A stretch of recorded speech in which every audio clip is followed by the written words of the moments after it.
Welcome back to the channel. I've been trying to get this project Mustang to the stage where we can actually get it on the dyno and get a initial baseline on the car. But it's had quite a few little maintenance problems that need to be sorted out first. The balancer was bad, I replaced that. The water pump was completely junk, I replaced that.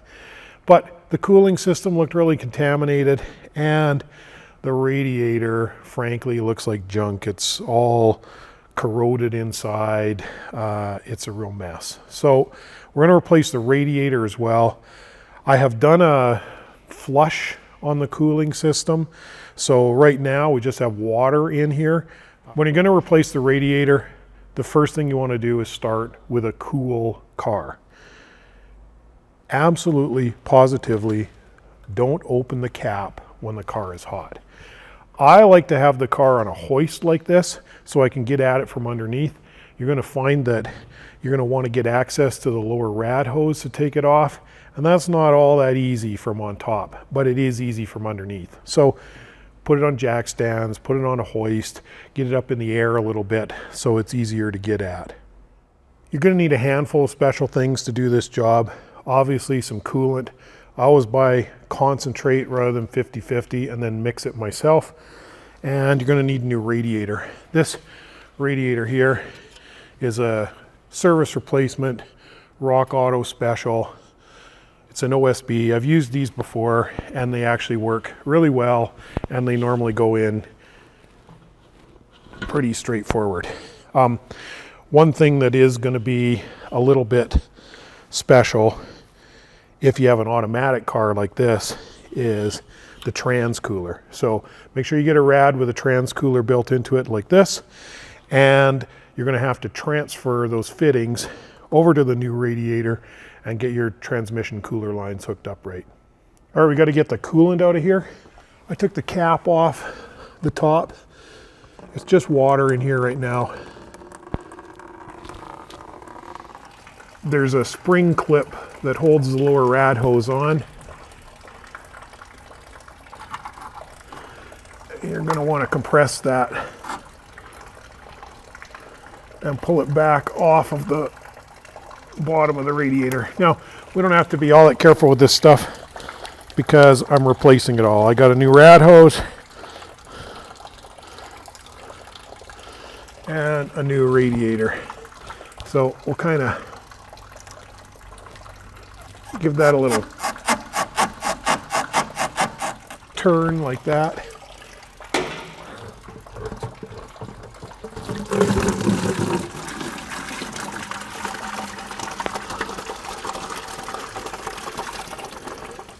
It's a good idea to mark your trans cooler lines,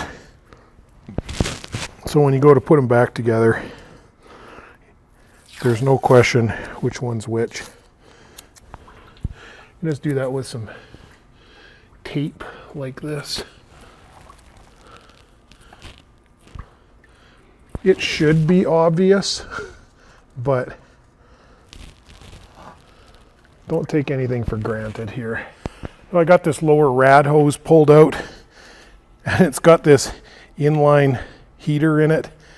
Most of you guys aren't going to have to contend with this, and it's a little bit mysterious on this car why it has this. A normal factory equipped 302 Ford, factory block heater equipped 302 Ford has an actual block heater which replaces one of the freeze plugs over on the passenger side up close to the starter. So maybe that failed, I don't know, whatever. This had what appears to be an aftermarket inline circulating heater. We're going to throw all this away, put a new rad hose in. We're not going to drive the car in the winter, so we're not going to worry about having a block heater anyway. Okay, so like I said, we're going to pull this overflow jug out. Let's get the wiring harness disconnected. If I remember right, it has one screw at the top here, and then it fits into little tabs at the bottom on the fan shroud. So we're going to clean this out, remove it for that, and It'll also give us a little more clearance when we're backing the fan shroud off. So, okay, lift that up. Out of the way. The next thing really is to get the transcooler lines off. So to give us the best fighting chance here, I want to spray a little of this fluid film on those connectors. We'll probably lose a little transmission fluid when we do this. So that one broke free.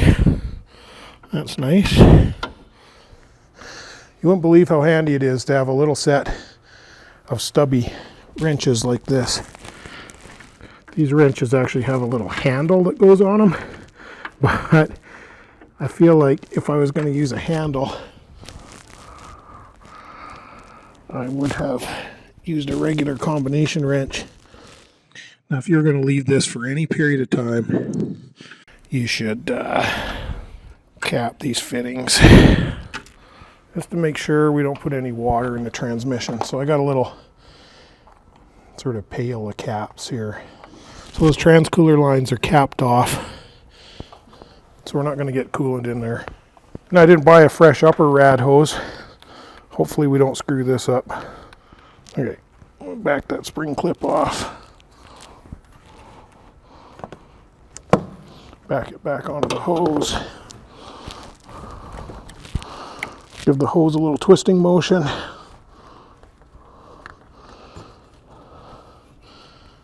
Take it off the rad. Now we're going to take off the shroud. This is 11 millimeters, or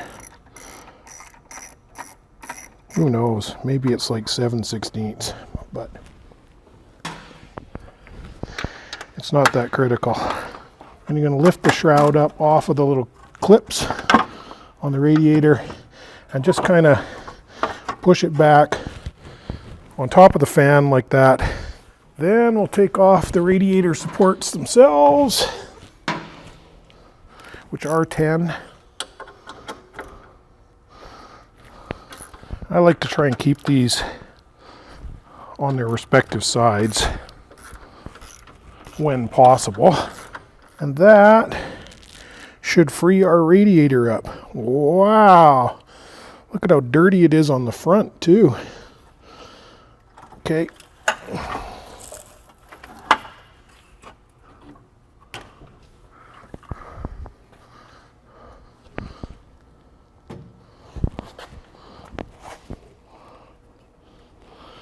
That's not just a mess inside, it's a mess everywhere. Okay, so that was really dirty in there. Let's, while we're in here, take a moment to clean out some rubbish. A couple leaves. Now might be a good time to get some shop air in there and just give it a blow.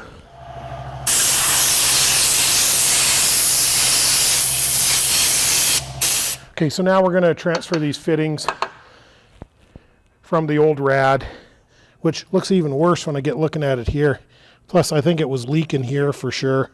That's where all the coolant was going, leaking right out of the radiator core. This rad's just completely done. We do want to reuse these, so it would be super helpful if they would come apart.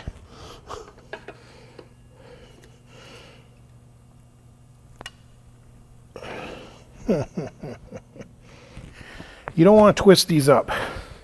So if penetrating oil doesn't work, try some heat.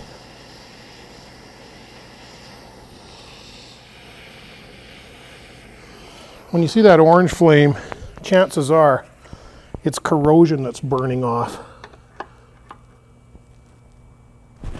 Haha, look at that. Like that would absolutely would not come. It's probably hotter than hell now. I think I'm going to brass wheel those before I put them in the new radiator. While we're waiting for those to cool down and clean up, let me give you a quick tour of this radiator. Look at this core. It is completely shot in here. And you see how it's discolored here, how it's wet? Obviously, it was leaking through the core here. And of course, the coolant level was low on the car when I bought it, and it kept going down. It's good that it was just leaking out to the world, I guess, rather than, say, into the oil pan or the transmission. But this is completely gone. Okay, I brass wheeled these fittings, washed them out with brake clean, used some plumbing gas fitter tape, gas fitter style tape on here. I salvaged the clips for the fan shroud, the upper clips for the fan shroud off the old radiator. We're going to put those on here, but before we do, we're going to put the radiator in place and we're going to check exactly where they need to go. So we're ready to start putting this in the car. Okay, I rinsed out the area that the radiator sits on top of the core support. So we're ready to just place it in there. You want to be careful with this so you don't screw up the new core, but it should just drop right in place, and it's going to sit on those little rubber bumpers down in there. And you're going to find that the tanks are going to line up roughly with the holes for your supports. Roughly. I'll move that over a little bit. The edge of the core lines up with these holes. We're lined up on the center of those rubber supports down there. That all looks good. Now, we got our little clips here. What we want to do is bring our shroud kind of into place here, and it's supposed to sit in some little metal clips down there. Okay, there we go. It's sitting in those little metal clips, and it looks like they're going to line up here. It looks like that's going to turn without hitting. So let's start putting that back together. So these don't look real nice, but they're in the neighborhood of clean now. You see how this rubber is kind of twisted this way in there?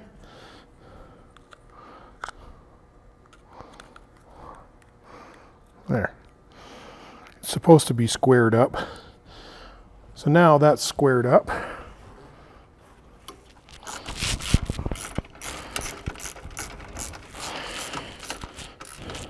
I'll tighten that down.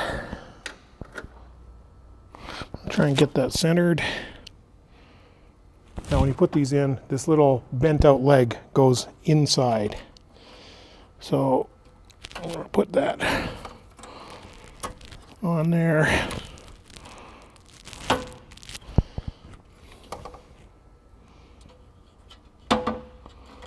Put that on there.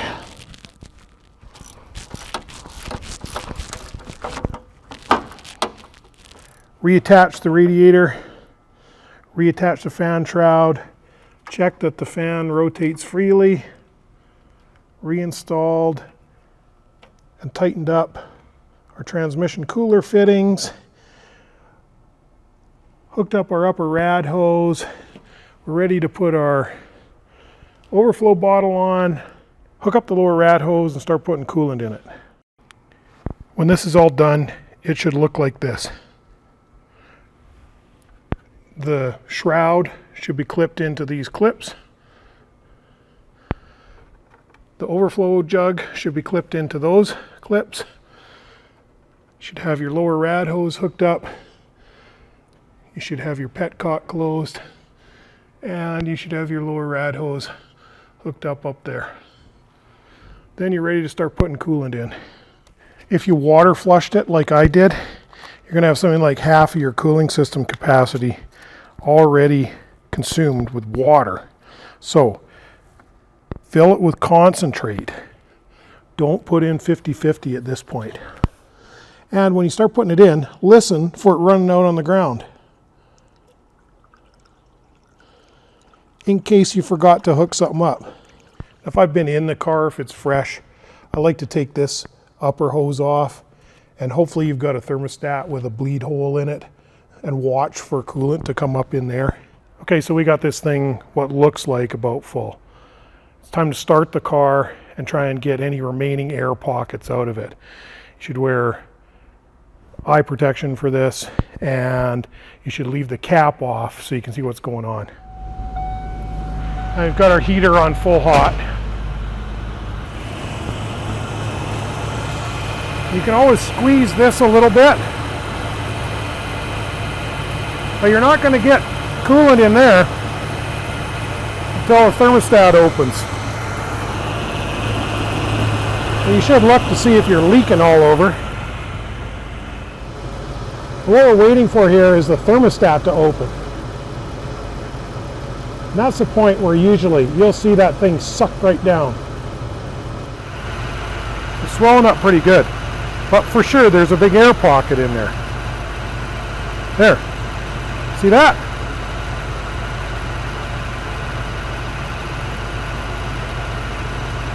You see all that air coming out? This is what we're shooting for.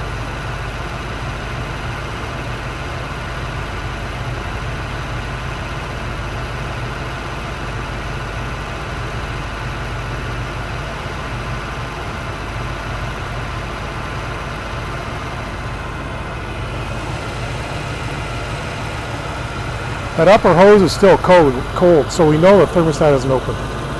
Okay, look at it suck down.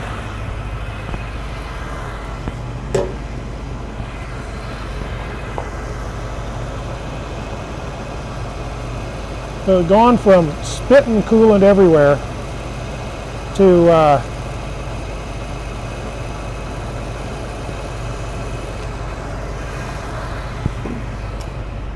suck down low.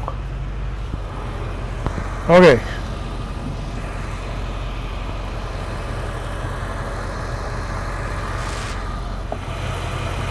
And now our upper radiator hose is hot.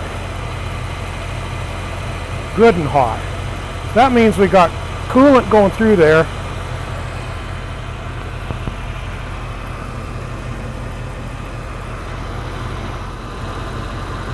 And we're probably got the air out of it. Hey, thanks for watching. Don't forget to like, subscribe, comment, hit that notification bell so that you won't miss out on future videos.